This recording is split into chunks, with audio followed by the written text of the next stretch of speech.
Hey guys, what's up? Marissa here, taking control over the Mixtape Talks, and we kind of just want to give you guys some insight on, I guess, a little bit about us. We're always here talking to people, and it seems like everything's great and wonderful, and everything's staged perfectly. But I think a lot of you guys don't know like the real stuff that goes on behind the scenes with each one of us being hosts. And here's just a little bit of insight from me and my everyday. I get a lot of people telling me like, Marissa, you have an almost 1 year old, you're running gyms, you have a husband, you guys look great and wonderful. Everything, it seems like everything's perfect. But I don't know. I want to tell people like, don't believe the hype that you see on Instagram. I am lucky. I am blessed that a lot of good stuff has come my way, but I think a lot of times people don't see the struggles behind all of people's successes, right? Like when I first started on my fitness journey, I've been doing this almost 12 years now. I was just a little boot camp instructor, right? Having 3 jobs, literally 3 jobs, personal training because I loved it, right? And I think people forget that things don't happen overnight. It takes 10 years. It takes 12 years. Like I can say I'm finally happy where I'm at. I'm not where I want to be, but I'm definitely happy in this point of life because I've had 10 years of going through some real shit, with my own businesses and being an entrepreneur that I think a lot of people don't see or they forget about. So I'm just here to give you a little insight on that. Like I remember when we opened up West Covina, Self-Made West Covina, there was no part of me that wanted to be a lead for 40 trainers. I remember Jason telling me like, oh, this is the game plan, da, da, da, da. It's going to be so much fun. It's going to be hard work, but it's going to be so much fun. But looking back, I didn't think I was qualified to be put in that position.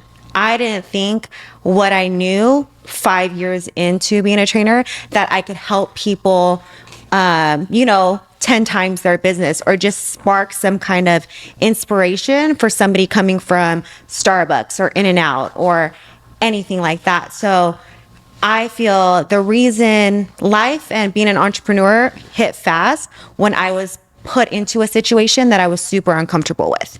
And I think every uncomfortable situation will get you closer and closer to that long-term goal, So when I first started with West Covina and, helping Jason, it was kind of like when we were talking with Am earlier, it's like you're so used to being the cheerleader for everybody else. Like you want everyone else to be successful. So your job is kind of the behind the scenes person. You have an idea. I'm going to be the person that helps you execute that. I will be your right hand girl. And you have to also realize like sometimes you need to be that cheerleader for yourself, right? Because then you're constantly helping other people that you're filling everybody else's cup, making sure everyone's okay. That when it comes down to you, you're like, do I still have enough energy for myself? So I feel when you're going into these situations or just, life altering moments, you have to also remember, yes, it's about making sure production is good, business is good. But you have to take care of yourself in that same realm, right? Like now, 5 years later, we went through COVID, which was the shittiest time.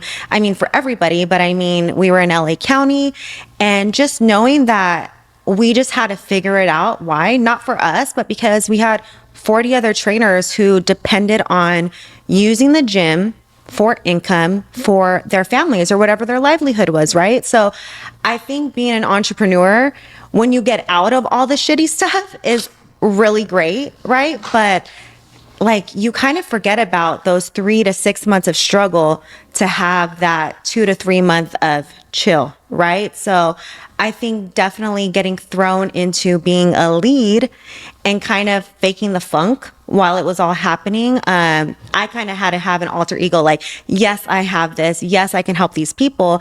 Even though in the back of my head, I was always like, do I really got it? Can I help these people?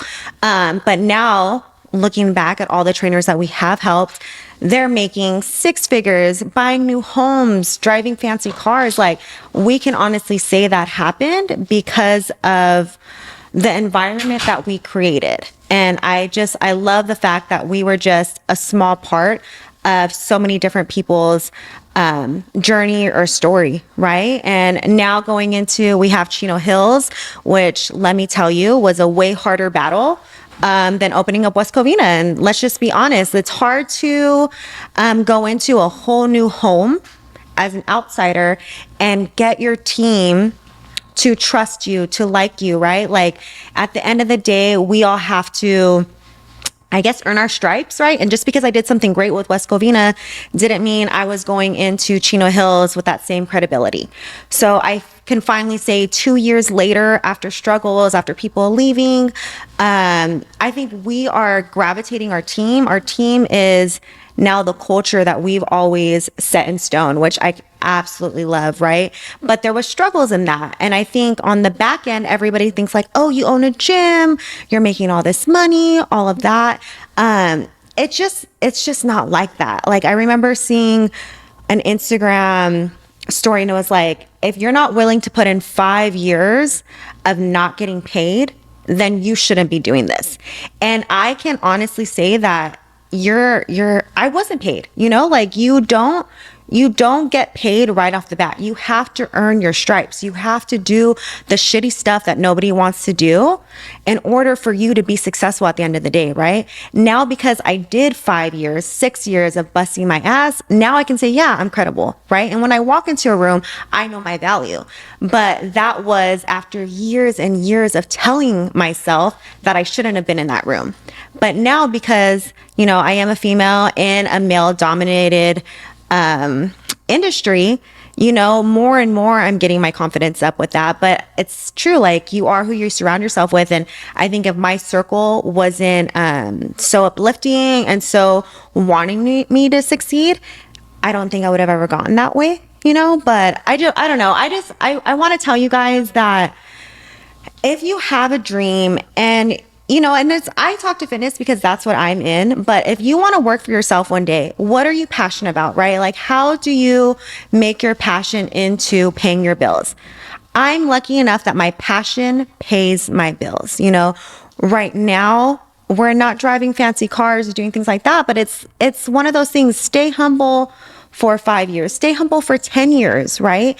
And then all the stuff is going to come out for the better in the long run, right? Like put in the work now, keep your head down. I think the biggest thing is be honorable.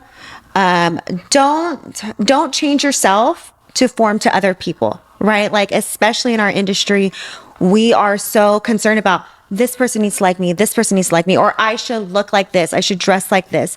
Do not change yourself just because you want to move ahead in life. Oh, if I drive the Benz, I'm going to get that job. Or if I get these shoes, these people are going to like me. Like, stay in your lane. If you stay in your lane, I promise you the success will follow. So I don't know. I hope that helps a little bit. I just think that's been my biggest struggle is I think all of us as entrepreneurs is we think, oh, I should already be here, right? I'm 33. I should already be at some point. I should be driving a fancy car.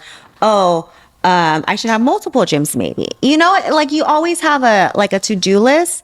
And a lot of times it's not going to get like checked off for 3, 4, 5 years later. But I think if you just stay the course and you're constantly making little strides, little efforts towards your end game, you're going to be able to get whatever that big dream is, whatever your end game is going to look a lot different than the person sitting next to you, right? My end game is to be able to be chilling at home in 5 to 10 years, taking my daughter to whatever gymnastics meet or whatever, and not have to worry about like, oh, I got to be on the training floor. Oh, I got to check on this trainer. But right now, that's why, yeah, I'm a mom and I'm able to stay home twice a week, but I still have to go to work. Yeah, my husband's got it, but I mean, I still have to put in the work to make sure like our family's afloat, So I don't know.